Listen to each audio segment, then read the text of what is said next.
I triaged the patients according to like their responsiveness. That one's vocal. The doctor can go look after that patient because that will be her skill set, and the pharmacist is going to be my extra set of hands. Okay, thank you very much. I'll let the ambulance know. They are en route to you. So just make sure you're visible by the road, but staying safe and not endangering yourself. I think with simulations it's really hard because it sort of puts you on the spot and you have the knowledge and you think, if I'm faced with a situation, I'll know what to do, I'll be able to take charge, and we see, okay, this is what we're good at, this is what we need to work on, and you don't really get that experience unless you do these simulations. Think simple, like reassurance, keeping her warm, talking to her, distracting her. That's 4 things you can do.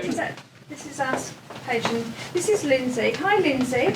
Morning, mate. We just need to call an emergency. Just press the emergency bell, just like you would normally on the ward. I hadn't seen that presentation before in a person, so my mind was just running with anything, and I wasn't too sure what was going on, and it was hard in the moment to step back and think clearly about it. And it was really useful to have a pharmacist in there as well, because she knew what was happening with the medications, and I got good advice from her. It may have gone well, it may have not gone so well, and then you'll be walking out of the simulation room thinking, oh my god, like why did I do this? I could have potentially done that, it could potentially be better.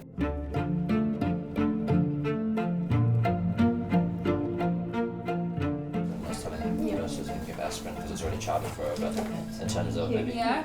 Okay. Hi Lindsay. So we've just been talking, and so with the chest pain and the ECG. Straight after a simulation, you just decompress completely. And so thinking back into the situation, putting yourself back to where you were, is really helpful. And then when I walked in, the patient was in tears and was very overwhelming and very emotional sort of immediately. And I was just sort of thinking, what do I do? What do I say?